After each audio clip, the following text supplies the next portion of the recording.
Develop the ability to share. Sharing now can become a major part of your life process and life progress. Sharing is a unique human capacity. Everybody has the ability to share. How much you share, of course, is a matter of attitude and the personal conclusions you've come to about your life and what to do about it. But sharing is unique. Here's what's unique about sharing. The more you give, the more you become. It's one of the paradoxes of life. You give away, but you become bigger. It would look like if you would share, you'd become less. But see, that's not true. It's one of those unique life processes. It's like one of those questions you ask when you have your first child. You love it dearly. You say, well, if I have another child, do I have to divide my love in half? And the answer is surprisingly no. From somewhere comes this unbelievable capacity to love the other one as much as you did the first one. What if you have 3, 4, 5 children? Now, are each one of them going to get less and less and less the capacity of your ability to love and care? And the answer is, strangely, no.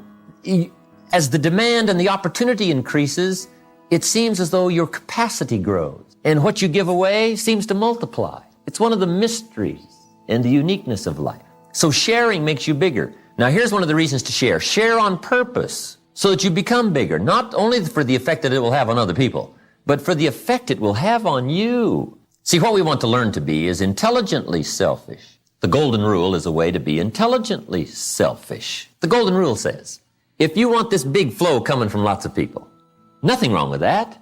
But if you want this big flow coming from lots of people, here's what you must do. Here's the formula. Now that's sort of being intelligently selfish, isn't it? This big flow of awareness and love and profit and uniqueness coming from lots of people, that's a bit selfish, but it says, the golden rule says, here's how you get it. It says, what? First 3 words. Do for others. See, that's how you get this big flow coming your way. And the more you do for more, the bigger the flow. That's called how to be intelligently selfish. The guy says, well, about the best I can do is take care of myself. Well, that's a poor man talking. Always will be poor. Poor in spirit and poor in money and poor every other way. If you just take care of yourself, you will be limited in every respect. The master teacher said, here's the key to wealth and fortune. He who wishes to be great, the greatest, Muhammad Ali notwithstanding. He who wishes to be the greatest, whether it's in wealth or awareness or uniqueness or response or results, here's the key to wealth, master teacher said. Find a way to become a servant of many. That's the key to greatness. Finding a way to become a servant of many. See, the best way to cure your own bills is to be concerned about other people's bills. The best way to get your own car notes paid is to worry about other people's car note, not yours. If you worry about yours, it'll be hard to pay. Worry about others, it'll be easy to pay. See, when you get concerned for other people, what can I do to help you and help you and help you and help you? The more people I help, the more return I get, even if it's only a small percentage. People say, well, I'm grateful here. Thanks for helping me here. You just can't believe. One of my friends went to another one of our mutual wealthy friends and said, I've got a project. William, his name was William, said, William, if I put this project together and it creates $4 million for you, will you give me one? If I put this together and it creates for you $4 million, will you give me one? Guess what he said? Yes. If you put this together and it creates for me 4 million, I'll be happy to give you one. I'll be satisfied with 3. See, that's part of the unique life process. If you help other people, guess what they will do? Share back with you. It's one of those inevitables. Now, once in a while, somebody's mean and greedy and upsets this process, but there's not enough of them to make a difference. Incredible. One of my dear friends now, Wayne Barnes. Wayne is 32 years old. I guess he's about 33 years old now. He's a multimillionaire. He lives in Phoenix. He's a builder, commercial builder. Has this beautiful home on the side of Camelback Mountain. Cost $1.3 million. Wayne Barnes attended my seminar 13 years ago in Albuquerque, New Mexico. He was just a young kid, 20 years old, had just gotten married. He and Rosie come to the seminar. Wayne gets all excited, takes all these notes, And he comes up to me after the seminar and says, Mr. Rohn, my name is Wayne Barnes. He said, I'll tell you what. He said, I'm excited about all this. He said, I've never heard about this before. He said, I'm going to start setting my goals, changing my life, get my library started. I said, Wayne, nice to meet you. I hope you will. He said, I will. He said, by the way, where's your next seminar? I said, Denver. He said, I'll see you in Denver. Follows me to Denver for the next seminar. He comes this time with his tape recorder, tapes it. That was back before we had the cassette tape program going, and took some more notes. Him and Rosie are there saying, this is really the greatest stuff. And he comes up to me and he says, remember me? I said, yeah, Wayne, I remember you. He said, this is great stuff. He said, I tell you what, he said, I'm going to get rich, change my life. I'm going to help a lot of people. And he's just bubbling and going. He said, where's your next seminar? I said, Phoenix. He said, I'll be there. He follows me to Phoenix. Sits there again, takes some more notes, this third seminar. Well, to make a long story short, Wayne Barnes is now a multi-millionaire, and he's done extremely well, and he's become one of my very, very dear friends. Wayne probably has one of the finest libraries in the world that I know of, especially somebody that age, 33 years old. He got the book Think and Grow Rich. He got his journal started. I mean, he did everything, just followed everything. You know, you just once in a while find somebody that just does everything. That's what I did when I met Sho. Tell me when to get up. Tell me when to go to bed. Right? Tell me what to do. I mean, my plan hasn't been working. I'm willing to follow yours. Right to the detail, whatever.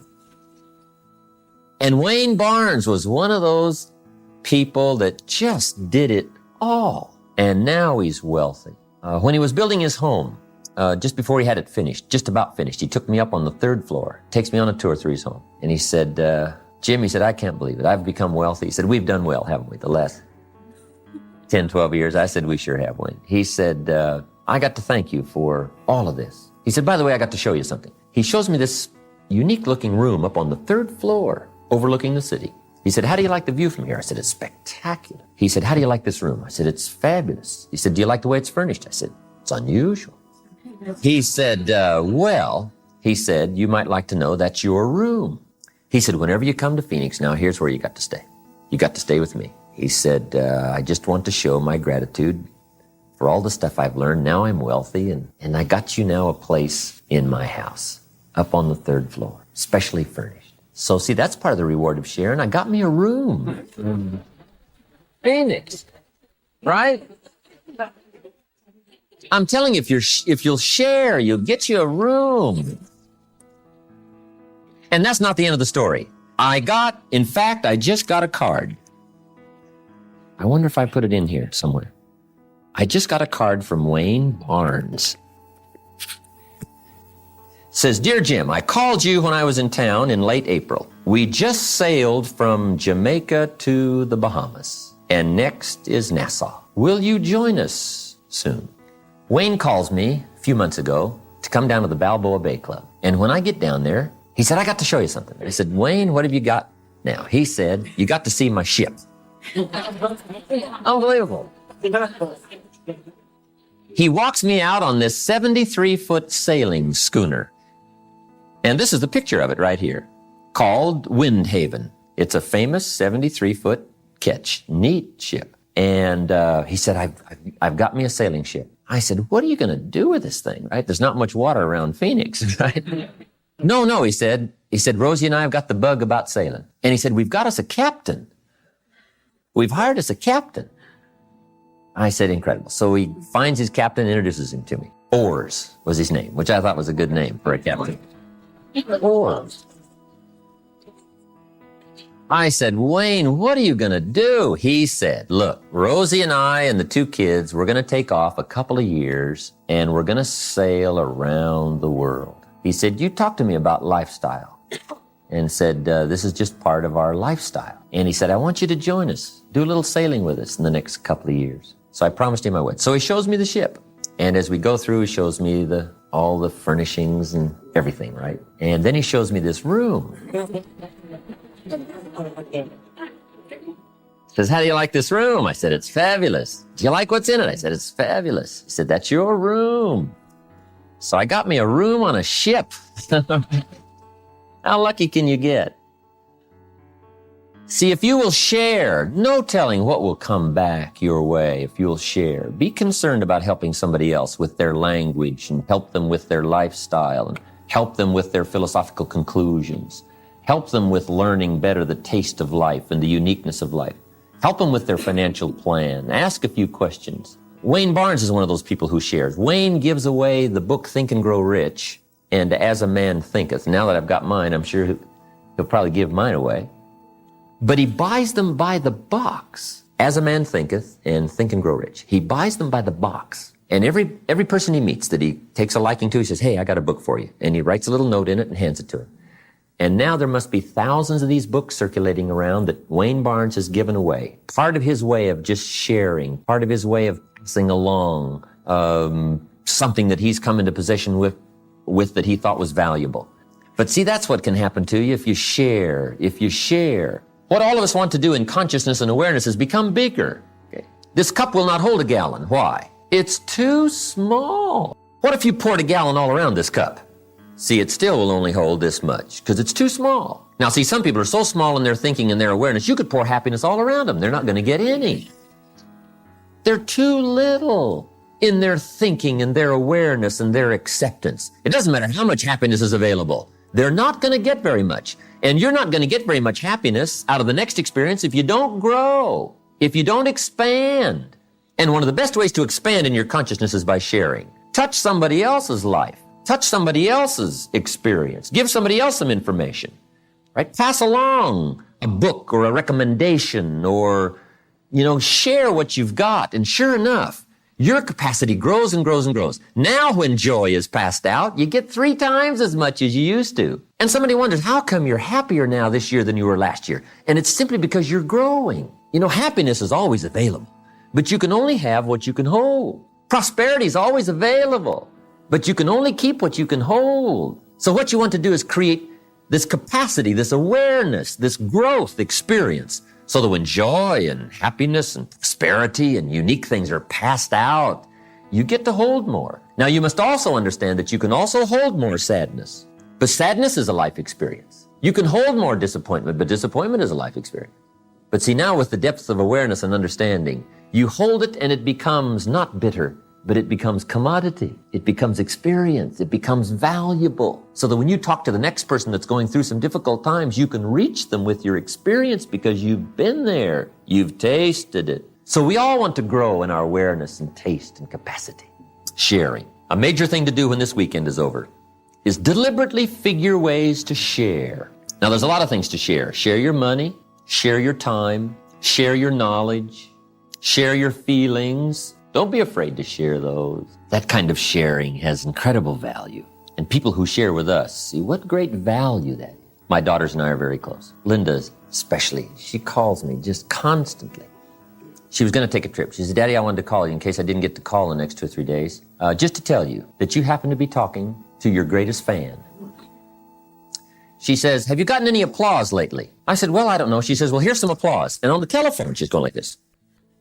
She said, just remember that when you take your next trip, you have somebody who cares. And remember the applause. And I love you dearly. See, just the words and the actions and the sharing and the capacity. See, that's what fills your cup. That's what gives you this incredible uniqueness of living, knowing what it's like to be human in all respects. People who share, incredible. Then one of the most important things to share is your philosophy. Your perception of life is bound to help somebody. If you show somebody your viewpoint, your vantage point, sure enough, it's going to be revealing to somebody else. You say, here's what I've been thinking about life and about activity and about money and about commerce and about lifestyle. Here's what I'm thinking. If you will share that with somebody, sure enough, somebody's going to come back and say, remember that breakfast we had, the lunch we had, or when we got together that day 3 or 4 months ago? And you talked about those things. I've never forgotten that. In fact, I've started to make changes in my life already. You can't believe the feedback you'll get. Because see, part of the return is not just a room or some money or some percentages. Part of it is the thanks. One of the reasons I do what I do is for the letters and the stories and the people who come back and say, let me tell you what's happening to me. I'm using this stuff and it's changing my life. See, that's heavy. You can't buy that with money. Doesn't matter how wealthy you are. You can only buy it by sharing. You can only earn it, rather, by sharing. And I go for that. I go for the stories. I probably get as much joy out of other people's success as I do my own. The stories you'll come back and share with me, or the letters you write, or the contact you make and say, here's what's happening to me. I'll be just as excited about that as I will my own success. And what's happening to me, I revel in them. I take great joy in it. One of the reasons I do what I do, for that kind of experience of people who say, what you said made a difference for me. See, that's awesome. And guess how many of us can share our ideas? Everybody. You don't have to have a class of 200. You don't have to have a seminar of 1,000. Start with one. That's the way I started, awkwardly with one. Let me tell you when I gave my first goal seminar. When I was 25 years old, I met Mr. Schoaf. One morning at breakfast, he asked me, let me see your current list of goals. Remember that story in the evening seminar? So he gave me this little formula on goals. Work on your goals, write them down, right? Consider the size and what kinds of goals so that they will affect you properly. He gave me this little goal formula that morning at breakfast. Guess when I shared it? At lunch. I got a hold of Charlie Garrett. I said, Charlie, let's have lunch. Charlie was a good friend of mine. We had a couple of projects going together. I said, Charlie, I've met this man. Let me tell you what's happening to me. He gave me this little formula for setting goals. I've never heard it before. I'm going to change my whole life. I get together with Charlie and I show him all this. I said, Charlie, write this down, write this down, write this down. Let me show you what the man showed me. I said, I'm going to use it to change my life. And why don't we do it together? Let's do it together. You've been a clod just like me.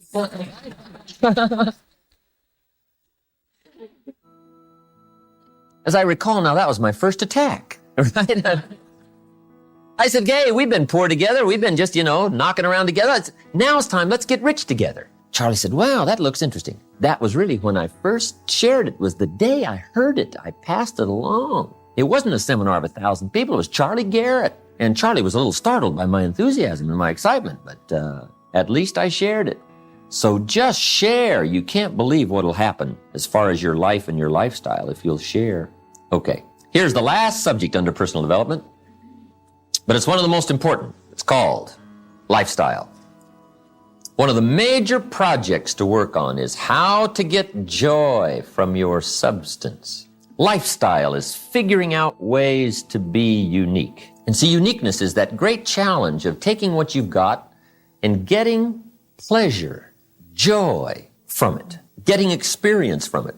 See, some people have money, but they don't even know how to spend it. At least they don't know how to spend it for joy. And remember, it's not the amount that counts, it's the plan that counts. It's the thinking that counts.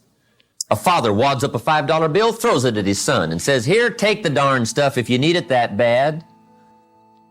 See, same $5, right? Same $5. Only instead of being dispensed with joy, it's dispensed with animosity. Now the father gets no joy from the $5 by wadding it up and throwing it. See, that's not how you get joy from it. It's the same money, but it depends on how you spend it. It depends on how you give it. And how you give it is called lifestyle. And Schoaf taught me lifestyle in the simplest little ways. Schoaf taught me how to be a 2-quarter person. So I didn't understand what that meant. He said, well, let's say you're getting your shoe shined. And the shoe shine boy's done a great job. And he's whistled and talked and kept you entertained. And you look down, you got one of the world's great shines. So you reach in your pocket and you pay him. Now, after you've paid him, you reach in your pocket and get a handful of change. And the thought occurs to you, shall I give him 1 quarter or 2 quarters for a tip for my fabulous shine? Schoaf said, here's lifestyle. If 2 amounts pop in your mind for giving, like 1 quarter or 2 quarters, Schoaf said, always go for the higher amount. He said, become a 2-quarter person. I said, well, what difference would that make? He said, all the difference in the world, being a 1-quarter person versus a 2-quarter person. Now, you got 1 quarter or 2 quarters, so it's not the amount that's going to be the problem. The problem is how you spend it. See, that was unique. He said, if you're thinking 2 quarters, look at my shine, I better go for 2 quarters. And they say, well, no, I'll just give him 1. He said, that will affect you the rest of the day. It'll bother you. Sure enough, right in the middle of the day, you'll look down, see your shine, and say, I got to be cheap. 1 lousy quarter. He said, it'll affect you. But he said, if you go for the 2 quarters, he said, that'll affect you the rest of the day. You'll be happier. Schoaf said, you cannot believe the good feelings you can buy for just a quarter. See, I didn't understand that. Then I learned it's not the amount, it's the thought, it's the idea. Become a two-quarter person. Shoaff taught me what the word tip meant. I didn't understand. I'm from farm country, Idaho. What do I know about tip, right? He says, do you know what tip means? T-I-P. Comes from a phrase. What is it? To ensure promptness. Shoaff said tip means to ensure promptness. Now, he said, if that's true, if tip is to ensure promptness, when should you give it? Up front. See, I didn't know that. He said, sophisticated people always ensure good service. They don't take a chance. I thought, wow, what a way to live. I always thought, well, you waited till the meal was over, see whether or not you got good service, and then tip. He said, no, not sophisticated people. You don't wait and see. You ensure. I thought, wow.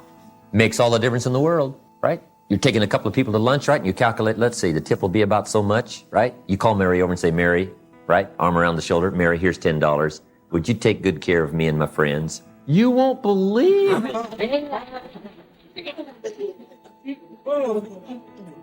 They do what's known as hover. I mean, they hover right around your table. Otherwise, you can never find them. I mean, where's my waitress? Where's my waitress? All the difference in the world. Same money, see, but it's called giving it up front instead of behind. Now, it doesn't mean you can do it every time, but it means you just think of ways to be unique. Think of ways, right? It works wonders. I took a neat lady, this has been a couple of years ago. We went to the Beverly Hilton Hotel to the Trader Vic's restaurant close by where I used to live. And we're all excited about going to Trader Vic's, Beverly Hills, nice place to entertain. And when we get there, we drive up in front of Trader Vic's and two attendants come out. One opens one door, one opens the other door. And they let out my lady friend. The other gentleman lets me out, says, Mr. Rohn, nice to have you here. And my lady's already impressed. He said, have a good meal. I said, we certainly will. So we leave, right, go into the restaurant, have this fabulous meal. When we come out of Trader Vic's, as we walk out the door, there is my car sitting right there. Both doors are open and the motor is running. My lady can't believe it. She said, I've never seen a service like this. I said, hey, this is really good. So one attendant lets my lady friend in, right? On the other side, another one lets me in. They close the doors. Says, Mr. Rohn, it's been nice to have you here. Have a nice evening. I say, thank you very much. And I drive away. When we get to about the first light down on Wilshire Boulevard, my lady friend looks over at me. She says, Jim, hold it just a minute. I said, what is it? She said, I just thought of something. I said, what's that? She said, you forgot to tip him at Trader Vic's. After all that service, you didn't give him any money. I said, hey, look, it'll be okay. She said, oh, no. We got to go back. We got to go back. Go back. I said, hey, take my word for it. It's okay. She said, no. We got to go back. I mean, we're not going any further. You got to, for that kind of service, you got to tip the money. And then I had to tell her that I made my first trip to Trader Vic's that morning.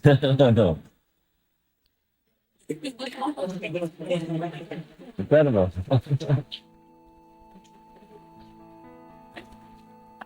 Lifestyle. Somebody once said, money takes no right out of the English language. If money is no problem, would you? Yes. You don't even have to go any further. But it doesn't take that much. You don't really have to be wealthy.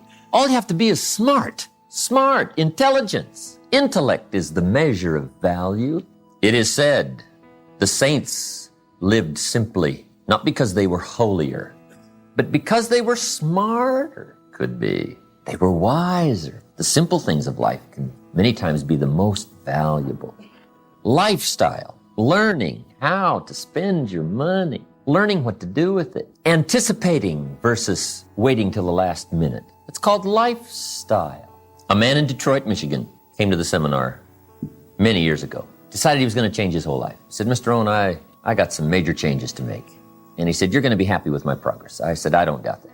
And sure enough, when I came back, a few months later, he already told me some neat stories.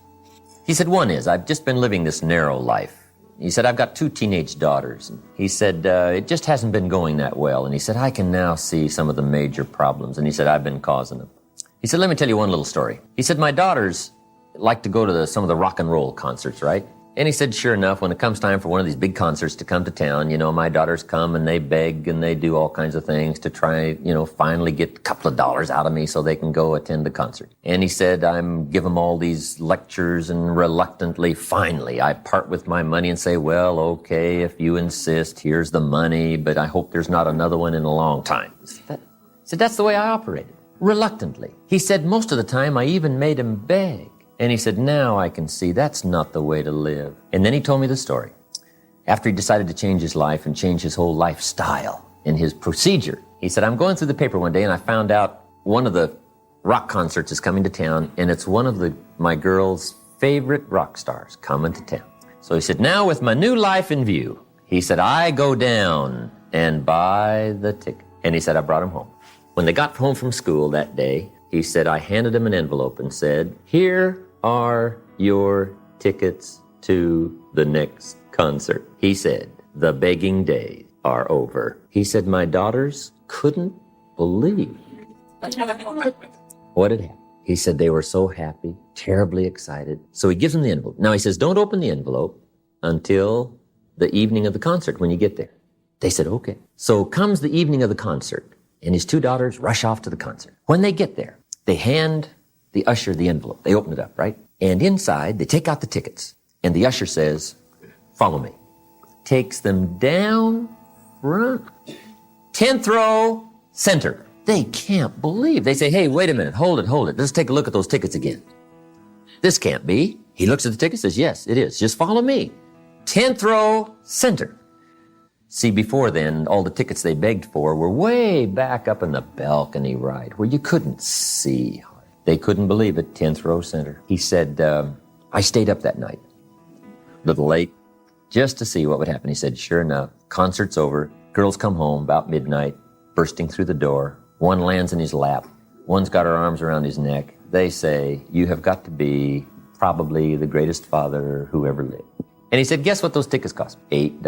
$8. You can't believe how for such small amounts you can change your whole life by changing your attitude, your procedure, your lifestyle, anticipating versus being reluctant, figuring out ways to do it with joy instead of animosity. Lifestyle. If there's one thing to start working on in a heavy way after you leave here this weekend, is figuring ways to be unique. Remember, it's not the amount that counts. It's the plan that counts. Lifestyle. Learning how to live.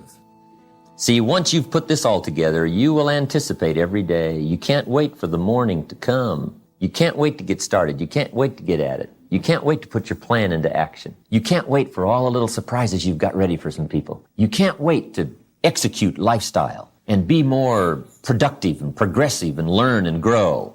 And of all of the things we've covered here in these 2 days, this is one of the things that can affect your life so much that now it will be an investment in your progress. It'll be an investment in your language.